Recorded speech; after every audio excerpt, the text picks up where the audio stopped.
ধন্যবাদ সবাইকে। আজ একাদশ শ্রেণী 2020-21 সেশনে উদ্বোধনী ক্লাসে আমি মোহাম্মদ বুলবুল আহমেদ, প্রভাষক ইংরেজি বিভাগ, সরকারি মীর ইসমাইল হোসেন কলেজ, আমার কিছু গুরুত্বপূর্ণ কথা বলবো, যে কথাগুলো আসলে উদ্বোধনী ক্লাস হিসেবে স্মরণীয় হয়ে থাকার কথা, এবং আমি চেষ্টা করব আমার এই কথাগুলোকে সুন্দর করে তোমাদেরকে বুঝিয়ে দেওয়ার এবং বলার, এবং আশা করি এই কথাগুলো তোমাদের জীবনে সৌভাগ্য বয়ে নিয়ে আসবে। অ্যান্ড আমি মনে করি যে এই কথাগুলো উপদেশ হিসেবে তোমরা পরবর্তী জেনারেশনে ব্যবহার করতে পারবে। একাদশ শ্রেণী ইংলিশ 1 আজকের এই বক্তব্যে আমি প্রথমেই যোগ করব কিছু গুরুত্বপূর্ণ কথা, কেননা আজকে উদ্বোধনী ক্লাস বলে কথা। প্রথমেই আমি একটা জিনিস তোমাদেরকে বলতে চাই, এসএসসি লেভেলটা হচ্ছে জীবনের মধ্যবর্তী সময়, শিক্ষা জীবনের মধ্যবর্তী একটা সময়। এই সময়টা এমন একটা সময়, যে সময়ে বা যে ক্লাসে বা যে শ্রেণীতে ছেলেমেয়েরা তাদের ভবিষ্যতে কি করবে বা তাদের আশা কি, তারা কি প্রত্যাশা করতেছে, সেই এইমটা তাদের থাকে এবং তারা সেই লক্ষ্য অনুযায়ী তারা অ্যাডভান্স করে এবং সেই হিসেবে তাদের সেই বেজে তাদের এফোর্ট দেখায়, তাদের প্রচেষ্টা চালিয়ে যায়। বিষয়টা হলো, আমার জীবনের থিওরি হলো, আমি যে থিওরিটা তৈরি করেছি সেটা হচ্ছে বেসিক্যালি এসএসসি এবং এইচএসসি পাশের পর ছেলেমেয়েরা তাদের গ্রাজুয়েশন লেভেল যেটা, তাতে এডমিশন নেওয়ার জন্য চেষ্টা করে এবং সকলে প্রত্যেকেই তাদের বেস্ট এফোর্ট দিয়ে থাকে ভালো কোনো প্রতিষ্ঠানে নাম লেখানোর, যেটা জীবনে একটা গুরুত্বপূর্ণ বিষয় after passing SSC and HSC. আমার কথা হলো, আজ তোমরা এসএসসি পেরিয়ে এসেছো, তোমাদের রেজাল্ট যার যেটাই হোক, আমার এ ব্যাপারে একটা সূত্র আছে। সূত্রটা আমি অ্যাট দ্য ভেরি বিগিনিং বলতে চাই, কেননা এই সূত্রটা তোমাদের জীবনে অনেক কাজে লাগবে। কথাটা খুবই ইম্পর্টেন্ট। তোমরা এর আগে এই সূত্রটা কখনো পেয়েছো কিনা জানি না, আমি একটু দেখাতে চাই, তোমরা একটু মনোযোগ দিয়ে দেখবে সবাই। সেটা হলো, আমার থিওরি হলো এখান থেকে শুরু, এসএসসি এইচএসসি এসএসসি এইচএসসিতে ভালো রেজাল্ট, ভালো ফলাফল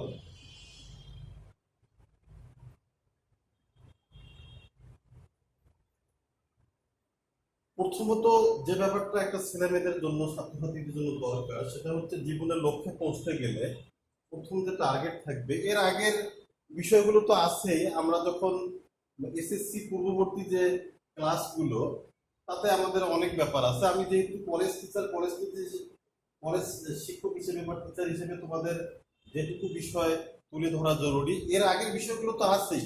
ফাউন্ডেশনের ব্যাপার তো থেকেই গেল। এখান থেকে শুরু, আমার স্টার্টটা হচ্ছে এখান থেকে।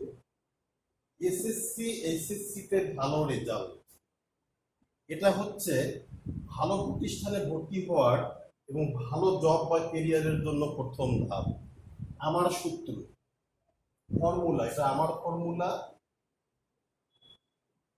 আমি এটা কোথাও কোথাও থেকে সংগৃহীত নয়, এটা আমার দেওয়া ফর্মুলা, পার্সোনাল ক্রিয়েশন এটা আমার। আশা করি তোমাদের ভালো লাগবে।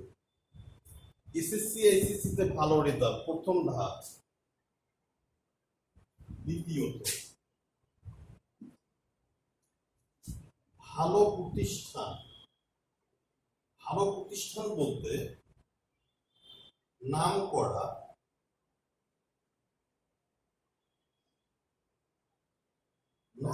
কোনো প্রসিদ্ধ, প্রসিদ্ধ কথাটাও আমরা তুলে ধরতে পারি। Famous, that means famous.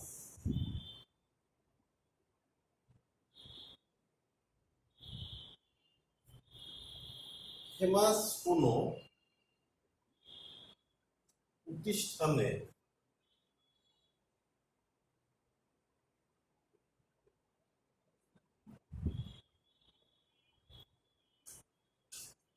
নিজেকে ভর্তি করানো, দ্যাট মিনস নিজেকে নিজের নাম লেখানো।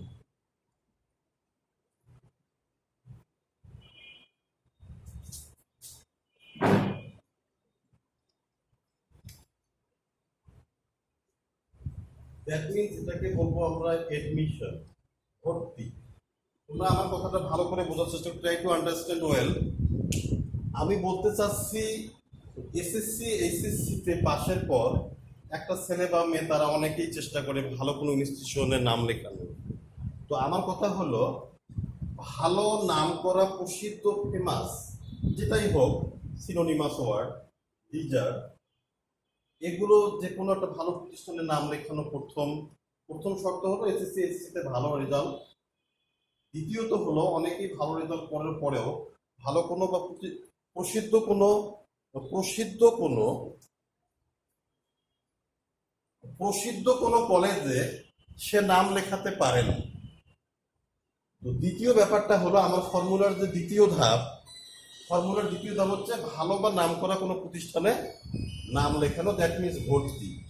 তৃতীয় ধাপটাতে আসি আমরা। দ্বিতীয় ধাপটা হচ্ছে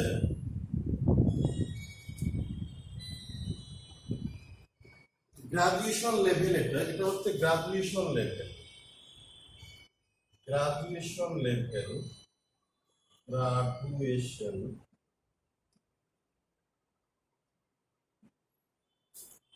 লেভেল, এটাই মিন করতেছে ভালো জব বা চাকরি। একটু নিচে গেল লেখাটা, একটু খেয়াল করে নিবে। ভালো জব বা চাকরি, এটাকে অনেকে কেরিয়ারও বলতে পারে, অনেকেই অর্থগত ব্যাপারটা ক্লিয়ার নয়। ভালো জব, চাকরি বা কেরিয়ার, কেরিয়ার কথাটা অনেকে বুঝতে পারে না। কেরিয়ার অ্যাকচুয়ালি কি? কেরিয়ার হচ্ছে তার কর্মজীবনের তার যে পেশাটা, কেরিয়ার, ভালো জব, চাকরি, কেরিয়ার। তো এটা হচ্ছে সংক্ষিপ্ত ফর্মুলা যেটা খুবই প্রয়োজন। Trying need, burning need. SSC HSC তে ভালো রেজাল্ট শুধু হলেই চলবে না, ভালো কোনো প্রতিষ্ঠানে নাম লেখাতে হবে। ভালো কোনো প্রতিষ্ঠানে অনেকে নাম লেখাতে চায়, যেমন ভালো প্রতিষ্ঠান বলতে আমি কি বলবো, আজকে অ্যাকচুয়ালি তোমাদেরকে যেটা আমি মিন করতে চাচ্ছি যে আজকে আমার ইনঅ্যাগরেটরি ক্লাস, মানে উদ্বোধনী ক্লাস, আমার এই কথাগুলো বলা খুবই আর্জেন্ট বলে আমি মনে করতেছি। কেননা পড়ানোর বিষয়টা তো আছেই, কিন্তু এই কথাগুলো তোমাদের জন্য, এই কথাগুলো তোমাদের জন্য অনেক কাজ দিবে। আর এই কথা অ্যাকর্ডিংলি তোমরা যদি অ্যাডভান্স করো, আশা করি অনেকটাই লাভবান হবে তোমরা। ভালো প্রতিষ্ঠানে অনেকে নাম লেখাতে পারে না, অনেকে গোল্ডেন এ প্লাস পেয়েছে, ভালো রেজাল্ট করেছে, এ প্লাস পেয়েছে, কিন্তু সে ভালো কোনো প্রতিষ্ঠানে চান্স পাচ্ছে না। যেমন বুয়েট, বুয়েটে শুধু চান্স পেলেই হবে না, বুয়েটে আবার ভালো কিছু বিষয় আছে, ভালো কিছু বিষয়ে, ভালো কোনো বিষয়ে ভর্তি হতে না পারলে অনেকে আবার নিজেকে স্যাটিসফাইড মনে করে না। তো আমার টার্গেট হলো ভালো রেজাল্ট করতে হবে, ভালো প্রতিষ্ঠানে নাম লেখাতে হবে এবং ভালো সাবজেক্টে নাম লেখাতে হবে। ভালো প্রতিষ্ঠান বলতে ইঞ্জিনিয়ারিং বা প্রকৌশল বিষয়ক যদি কোনো আমরা প্রতিষ্ঠান চিন্তা করি, প্রথমত আমরা বুয়েট জানি আমরা বাংলাদেশের ফার্স্ট অ্যান্ড ফরমোস্ট ইনস্টিটিউশন, যেটাকে প্রথম শ্রেণীতে রাখা হয়। দ্বিতীয়ত হচ্ছে মেডিকেল টাইপ যে ব্যাপারটা আছে, মেডিকেল, মেডিকেল কলেজ আমরা ঢাকা মেডিকেল কলেজকে প্রথম শ্রেণীতে ফেলতে পারি। ঢাকা মেডিকেল কলেজে অনেকে নাম লেখালে নিজেকে সন্তুষ্ট মনে করে, বা এই টাইপের বা এই জাতীয় কলেজগুলোতে তারা নিজেকে নাম লেখাতে পারলে তারা নিজেকে ধন্য মনে করে, গর্বিত মনে করে। প্লাস এখান থেকে বুয়েট পড়লো, কেউ বুয়েটে ভর্তি হলো বা ঢাকা মেডিকেল কলেজে ভর্তি হলো বা সলিমুল্লাহ কলেজ বা এই জাতীয়, বা বুয়েট বা চুয়েট, কুয়েট, রুয়েট বা যে কোনো একটাতে ভর্তি হলো। ভর্তি হয়ে তারা পড়াশোনা গ্রাজুয়েশন লেভেল বা মাস্টার্স লেভেল শেষ করলো। পরে তৃতীয়ত যে ব্যাপারটা, তারা অনেকেই কিন্তু ডিসাইড করতে পারে না তারা আসলে কি করবে, তাদের কেরিয়ারটা কি হবে, তাদের জবটা কি। এই বিষয়গুলো আমার মনে হয় যে তোমাদের জন্য অনেক কাজে লাগবে, অনেক উপকারী হবে আমি মনে করি। ভালো জব, ভালো কেরিয়ার, ভালো জব, ভালো কেরিয়ার, ভালো চাকরি, এটাকে তোমরা কিভাবে দেখো আমি সেটাই ধারণা দিব। যেমন ইঞ্জিনিয়ারিং কেউ শেষ করে কেউ তার জবটাকে প্রকৌশলী হিসেবেও রাখতে চাইতে পারে। সে যে কোনো পেশায়, মানে প্রকৌশলী ছাড়াও সে অন্য কোনো পেশায়ও নিজেকে ইনভলভ করতে পারে। যেমন কেউ ইঞ্জিনিয়ারিং পড়াশোনা শেষ করলো, প্রকৌশলীতে পড়াশোনা শেষ করলো, পরে কেউ সে বিসিএস ট্রাই করতে পারে। আমি এমনও দেখা গেছে, আমার চোখের সামনে জলজল করতেছে একজনের নাম, যে আমাদের মানে এই উপজেলাতেই এই রাজারহাটেই একবার ইউনো ছিলেন, যিনি চুয়েটের স্টুডেন্ট ছিলেন। চুয়েটের স্টুডেন্ট হচ্ছে CUET engineering university and CUET university of engineering and technology. উনি চুয়েট থেকে পড়াশোনা শেষ করে উনি বিসিএস ট্রাই করেন। বিসিএস ট্রাই করে উনি প্রশাসনে জব নেন। তার মানে কি, আমার যে কথাগুলো আসলে এটা অনেক ছেলেমেয়েরা ডিসাইড করতে পারে না অ্যাকচুয়ালি তারা কি করবে, তাদের ভবিষ্যৎ লক্ষ্যটা কি। তো সেই ব্যাপারেই আমার আজকের এই প্রয়াস, যে আমি কিছু তোমাদেরকে তথ্য দিব। কেউ আছে প্রকৌশলী ইঞ্জিনিয়ারিং পড়াশোনা শেষ করে সেই রিলেটেড কোনো জবে নিজেকে যোগ দিতে বা জয়েন করতে। কেউ মেডিকেল কলেজে পড়লো, মেডিকেল কলেজ শেষ করে আবার অনেকে আছে তারা বিদেশে গিয়ে কোনো ভালো ডিগ্রি নেবে, তা কিন্তু পারে না। অনেকের পক্ষে এটা কিন্তু করা সম্ভব হয় না। তো আমি যে এই যে লাস্টলি ফাইনালি থার্ডলি যে বিষয়টা বলতে চাচ্ছি, ভালো জব ভালো কেরিয়ার। সাপোজ কেউ মেডিকেল কলেজের যে কোনো একটা কলেজে সে পড়লো, সে মেডিকেল কলেজে চান্স পেল। মেডিকেল কলেজে চান্স পাওয়ার পর সে কোন স্পেসিফিক বিষয়ে পড়াশোনা করবে, সেটার জন্য কোন বিষয়ে বিশেষ ডিগ্রি নেবে, সেটার জন্য তাকে দেশের বাইরে যেতে হয়। তো দেশের বাইরে যাওয়ার ব্যাপারে অ্যাবিলিটি দরকার অ্যাকচুয়ালি। আমার চোখের সামনে জলজল করতেছে অনেক ছেলেমেয়েদের নাম যারা মেডিকেল পড়েছে অথচ ভালো জব নেই তাদের। তারা সিম্পলি মেডিকেল এমবিবিএস কমপ্লিট করলো, করে যে তারা একটা ভালো চাকরি করবে, ভালো একটা ডিগ্রি নেবে, এই সুবিধা তাদের নেই। কেননা তারা বিভিন্ন প্রকার সমস্যা বা ক্রাইসিসে ভুগতেছে। মানে ম্যান টু ম্যান ভেরি করে এটা, মানে এক একজনের এক এক ধরনের সমস্যা। তো আমি যে এই কথাটা বলেছি ভালো জব ভালো চাকরি, তার মানে এসএসসি এইচএসসি তে ভালো রেজাল্ট পূর্ব শর্ত। তারপরের শর্ত হলো ভালো কোনো প্রতিষ্ঠানে নাম লেখানো এবং সার্বিক যোগ্যতায় তাকে একটা ভালো চাকরি। আর তাহলেই হবে তোমাদের লাস্ট বাট নট লেস্ট যেটা ব্যাপার, সেটা হচ্ছে, আমি একটু মিশিয়ে দিলাম কেননা এখানে স্পেসিয়াস প্রবলেম, সেটা হচ্ছে তারপরেই হবে তোমাদের সাকসেসফুল লাইফ। সাকসেসফুল লাইফ,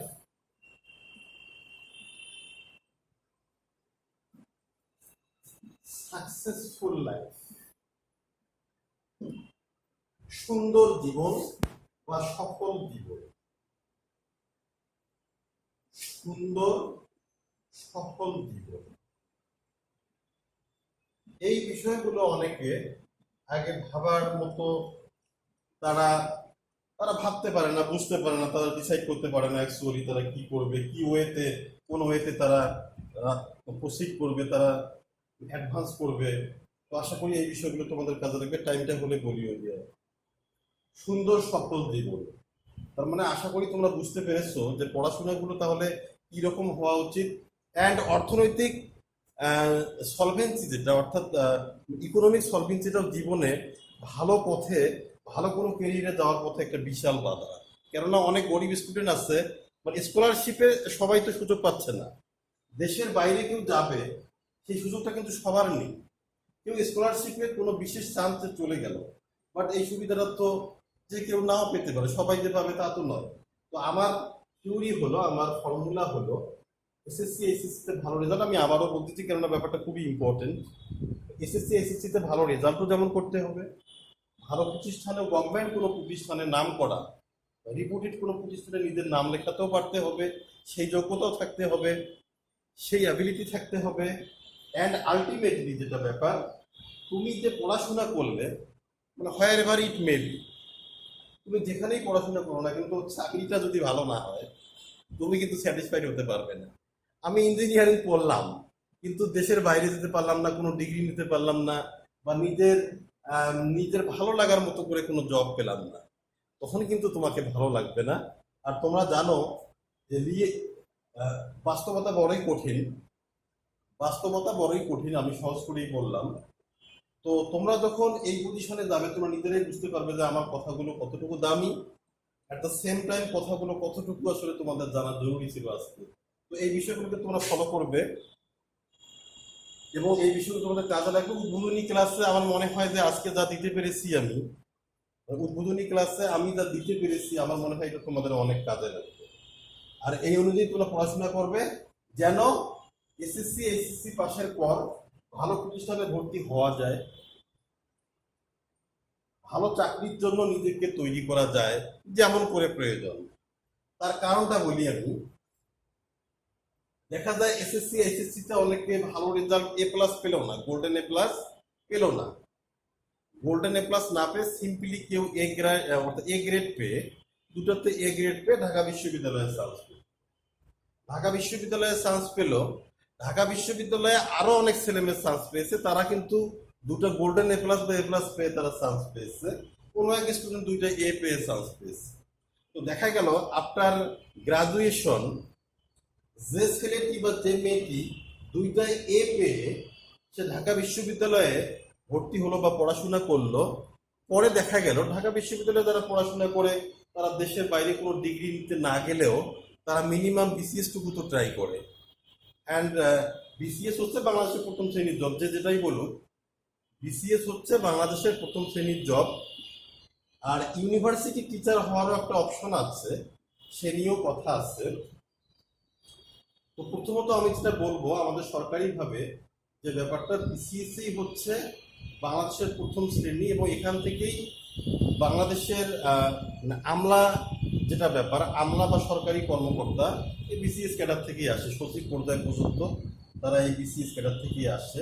তো আমার কথা হলো যে ছেলেটি দুইটাই এ গ্রেড অ্যাচিভ করলো, সে আবার কোনোভাবে এদিকে এসে তার গ্রাজুয়েশন কমপ্লিট করে সে তার চেষ্টায়, তার মেধায় ভালোভাবে পড়াশোনা করে সে বিসিএস এর একটা ভালো ক্যাডার সে অ্যাচিভ করবে। হোয়ারাস দুইটা গোল্ডেন এ প্লাস পেয়ে কোনো এক ছেলে বা মেয়ে সেও ঢাকা বিশ্ববিদ্যালয়ে এডমিশন নিল, লেখাপড়া শেষে আবার সে যে কোনো কারণেই হোক না কেন সে আবার আনএমপ্লয়েড হয়ে আছে, দ্যাট মিনস বেকার হয়ে আছে। তার মানে কি ব্যাপারটা দেখো, আমি যা বুঝাতে চেয়েছি তা আসলে কেন বুঝাতে চাচ্ছি দেখো। একই প্রতিষ্ঠান থেকে পড়ে ও এসএসসি এইচএসসি তে ভালো রেজাল্ট করে এসে ঢাকা বিশ্ববিদ্যালয়ে এডমিশন দুজনেরই, সে দুইটা এ গ্রেড নিয়ে তার চেষ্টায় এদিকে ভালো রেজাল্ট করে এদিকে এসে সে ভালোভাবে ট্রাই করে সে বিসিএস এর একটা ভালো ক্যাডার অর্জন করবে। হোয়ারাস অন্য 5-7 জন দেখা গেল বসে আছে, তারা ভালো কোনো জব পাচ্ছে না, যে কোনো কারণেই হোক তারা ভালো কোনো জব রিসিভ করতে পারলো না। তার মানে এটাকে আমরা সুন্দর জীবন বলতে পারবো। যে ছেলেটি তোমার থেকে রেজাল্টটা খারাপ করে সে একই প্রতিষ্ঠানে চান্স পেয়েও, সুযোগ ছিল, চান্স ছিল, অপশন ছিল, সে যদি বেটার কোনো কেরিয়ারে যায় তাহলে তোমার বা তোমাদের তখন কেমন লাগবে? সে কারণেই আমি বলতে চাচ্ছি, আরো অনেক কথা আছে এখানের এই হিসাবটা অনেকেই তোমাদের বয়সী যারা আছে অনেকেই কিন্তু এই বিষয়গুলো বুঝে উঠতে পারেন। আর এই পরামর্শগুলো তাদেরকে দেওয়ার মতো ভালো মানসিকত্ব সম্পন্ন বা যোগ্য লোকেরও যথেষ্ট অভাব আছে।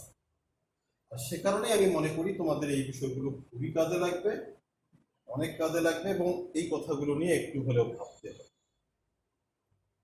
এখন বিষয়টা হলো যে জবের বিভিন্ন লেভেল আছে, ক্ষেত্র আছে, আর এজন্য তোমরা লেখাপড়ার পাশাপাশি যে বিষয়টা করবে আমি একটু মিশিয়ে দিচ্ছি, আমি আলোচনা করেছি, তোমরা অবশ্যই এই বিষয়গুলো মনে রাখবে। তোমরা অবশ্যই you must carry out this advice, I think তোমরা অবশ্যই এটা মেনে চলবে, এই কথাগুলো আমার স্মরণ করবে। কথা অনেক আছে। তো আমার কথা হলো, যে বিষয়গুলো তোমাদের জানতে হবে সেটা হচ্ছে ইংলিশ সম্পর্কে একটু কথা বলবো আমি। এই বিষয়ে পরবর্তী ক্লাসে আরো কথা বলতে পারবো। ইংলিশ ওয়ানের যে ব্যাপারটা, ইংলিশ ওয়ানে এই নিয়ে যে কথাটা বলবো আমি, অনেক ছেলে মেয়ে তাদের ইংলিশে বেশ দুর্বল হওয়ার কারণে তারা সঠিক জায়গায় পৌঁছতে পারে না। আমি আমার লাইফে দেখেছি যে অনেকেই ইংলিশে দুর্বল ছিল বলে সে ভালো একটা জবে বা কেরিয়ারে যেতে পারে, কেননা ইংলিশের ব্যাপারে কয়েকটা জিনিস দরকার। সেটা হচ্ছে, প্রথমত হলো যেটা ফাউন্ডেশন, ফাউন্ডেশন অর বেস।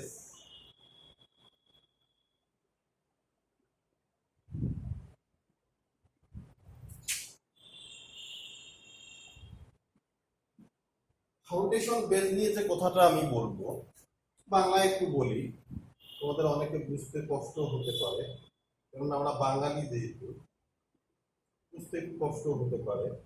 ভিত্তি, ভিত্তি মৌলিক জ্ঞান বিষয়ক যে ব্যাপার। আচ্ছা, আমি একটা কথা বলবো, সেটা হচ্ছে তোমরা ক্লাস 1 থেকে শুরু করে, ওয়ানই ধরলাম, ক্লাস 1 থেকে শুরু করে তোমরা এসএসসি পাস করবে। তো এসএসসি পাস করলে, পাশের পর তোমাদের যার যেটাই রেজাল্ট হোক না কেন, তোমরা একাদশ শ্রেণীতে ইংলিশ 1 বা 2 দুটাই পড়তে হবে। আর প্রথমত একটা কথাই বলি যে এইচএসসি লেভেলে ইংলিশ 1-2 ভালো করে কাল্টিভেট করে, রপ্ত করে এ প্লাস পাওয়া স্কোরটা আমার একটা পরীক্ষিত। এ প্লাস পাওয়াটা স্কোরটা, এই এ প্লাস গেইন করা এখানে স্কোরটা। দ্বিতীয়ত কথা হলো যেটা,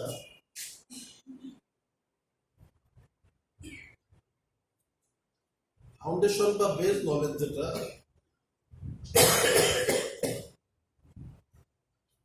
দ্বিতীয়ত হচ্ছে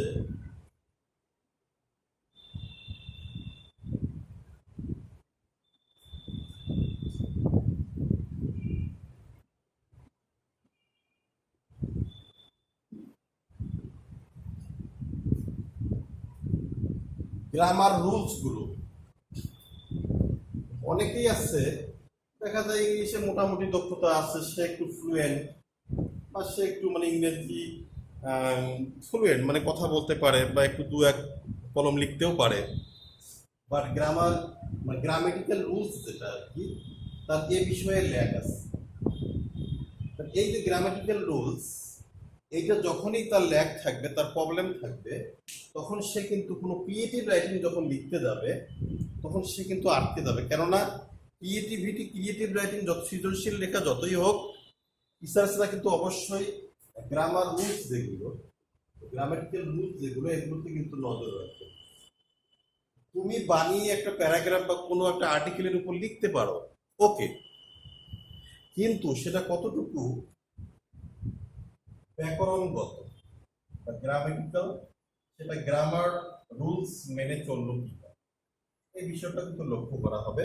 অবশ্য একটা কথা ঠিক, যে অনেকে গ্রামার রুলস কম জেনেও কিন্তু সে ক্রিয়েটিভ রাইটিং, সে ফ্রি হ্যান্ড লিখতে পারে। কিন্তু এখানে ব্যাপারটা হলো যে ফাউন্ডেশন তার ভালো। ফাউন্ডেশন বলতে অ্যাকচুয়ালি ক্লাস 1 থেকে শুরু করে ক্লাস 10 বেসড যে গ্রামার গুলো, সে কতটুকু রপ্ত করেছে, সে কতটুকু প্র্যাকটিস করেছে, কতটুকু জানে, এর উপর ভিত্তি করে, তার মানে এইটা করতে গেলে অ্যাকচুয়ালি গ্রামার রুলসটা আগে দরকার। তার মানে গ্রামার রুলসটাই কিন্তু এইটার সাথে রিলেটেড, এই বিষয়টার সাথে গ্রামার রুলসটাই রিলেটেড।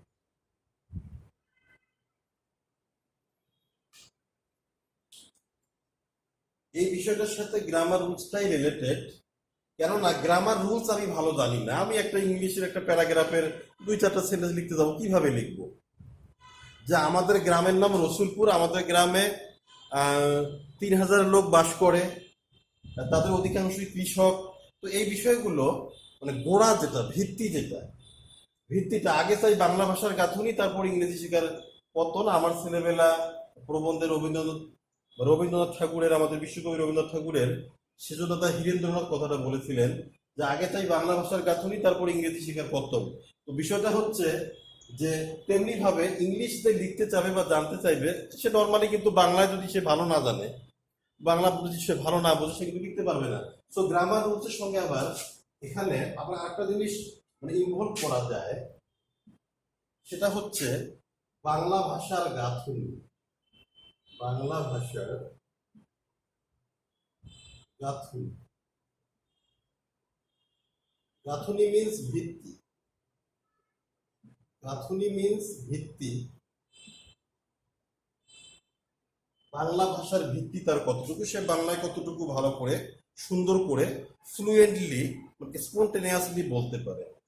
আর বাংলা ভাষা আমাদের যেহেতু মাতৃভাষা, আমরা নর্মালি কিন্তু যে কেউ চাইবে যে বাংলা ভাষাটা আমরা যত সহজ করে বলতে পারি, মানে ইংরেজি ভাষা অতটা সহজ করে কিন্তু বলা অনেকেরই পক্ষে সম্ভব নয়। অ্যাটলিস্ট আমাদের মতো দেশে অর্থাৎ যদিও মানে ইংলিশ আন্তর্জাতিক ভাষা, তারপরেও আমাদের দেশে এই ভাষার যে কাল্টিভেশনটা এটা অনেক কম। এটা অনেকেই এটাতে ভয় পায়। আর তাদের প্রথম সমস্যা হলো যে তারা ভয় পাচ্ছে। ভয় পাওয়ার কারণেই তারা মানে বলতে সাহস করতে পারতেছে না, যে তারা কিছু বলতে গিয়ে ভয় পাচ্ছে। তো বাংলা ভাষার গাঁথনিটা ঠিক করলেই, গ্রামার রুলস মেনটেন করলেই ফাউন্ডেশন বা বেস তৈরি হবে। আর ফাউন্ডেশন বা বেস যখনই তৈরি হবে, তখন তোমার সাহসও বাড়বে। তো না, আমি তো জানি, আমার তো আগেরই কিছু জানা আছে, আমি শুরু করতে পারি। তাহলে শুরু করতে পারি। তৃতীয়ত কথা হলো যে ব্যাপারটা, সেটা হচ্ছে ক্রিয়েটিভিটি। ক্রিয়েটিভিটি শুধু রেজাল্ট দিয়ে কাজ হবে না, তারই ব্যাখ্যা আমি দিচ্ছি। ক্রিয়েটিভ রেজাল্ট ভালো করতে গেলেও ভালো ইংলিশ জানতে হবে, মানে ভালো লিখতে পারতে গেলেও, ভালো লিখতে হলেও গ্রামার ভালো জানতে হবে।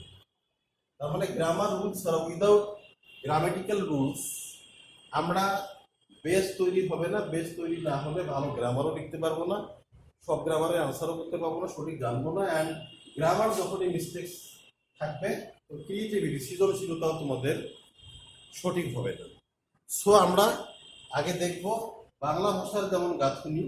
বাংলা ভাষা আগে, এটা তো আমাদের mother tongue, mother language. So normally naturally আমাদের এটা জানতেই হয়। আর বাংলা ভাষার গাঁথুনির সঙ্গে বাংলা, তো আরো একটা বিষয়, বাংলা ব্যাকরণ এবং ইংলিশ যে গ্রামারটা, এর মধ্যে আমূল বেশ একটা মিল আছে, অনেকাংশে মিল আছে। তো বাংলা ভাষা প্লাস ইংরেজি ভাষা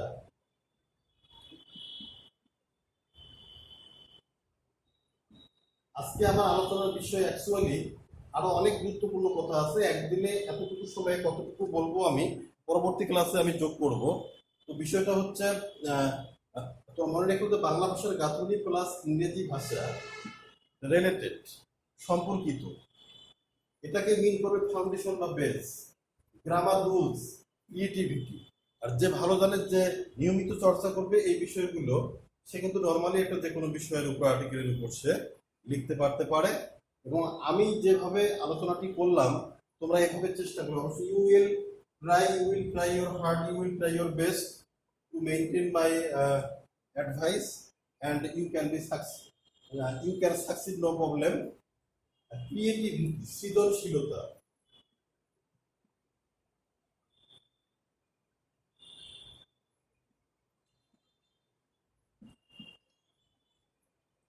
তার মানে আমি এই লেকচারের আজকের যে বক্তব্য, যে বিষয় নিয়ে আলোচনা, আমার কথা হলো, ইন আ ওয়ার্ড যে কথাটা আমি বলবো, যে জানা, ভালো রেজাল্ট এবং জানা, ভালো রেজাল্ট এবং জানা। শুধু ভালো রেজাল্ট হলেই হবে না, ভালো রেজাল্ট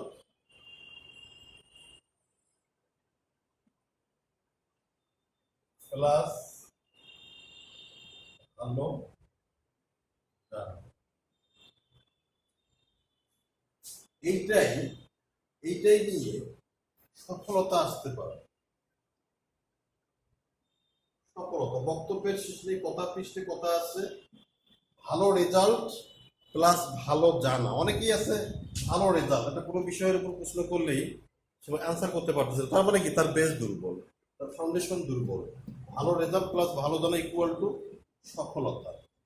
আর মোটের উপর একটা ব্যাপার, ভাগ্যকে আমরা দোষ দিতে পারি না, কেননা ভাগ্য তখনই তৈরি, man is the maker of his own fate, মানুষ নিজেই তার ভাগ্যের নির্মাতা।